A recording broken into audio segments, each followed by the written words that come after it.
Il est 7 heures, alors que Paris s'éveille à peine, Notre-Dame de Paris, elle, est déjà levée. Comme chaque matin, Abdoul Karim et 9 autres de ses collègues sont chargés du toilettage matinal de la Belle Dame.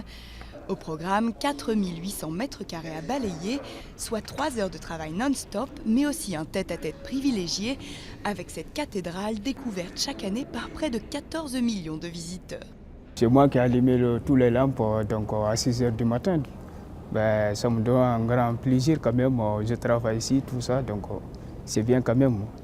Quelques heures plus tard, alors que les visiteurs ont investi l'édifice, à l'abri des regards, cet homme manipule des feuilles d'or blanc à 12 carats. 120 feuilles serviront à redorer cette pièce habituellement dans le cœur de la cathédrale. Un travail d'orfèvre que le moindre courant d'air peut gêner. Lui-même retient sa respiration et use de 1001 trucs pour parfaire son geste.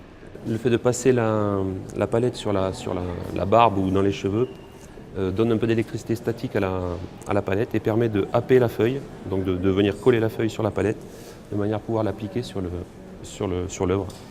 Du haut de ses 40 mètres et de ses 850 ans, Notre-Dame n'est pas à l'abri des outrages du temps. Régulièrement, il faut sonner les pierres pour s'assurer qu'elles ne tomberont pas sur la chaussée et vérifier l'écoulement des eaux de pluie pour éviter toute surcharge. Les travaux d'entretien coûtent entre 350 et 400 000 euros par an, un budget important mais pas encore assez pour tout entretenir en profondeur. Alors parfois, il faut parer à l'urgence. Pour mettre en sécurité les édifices, il n'y a rien de mieux qu'une sangle de polystyrène que vous utilisez pour les sangles de camions ou de bateaux.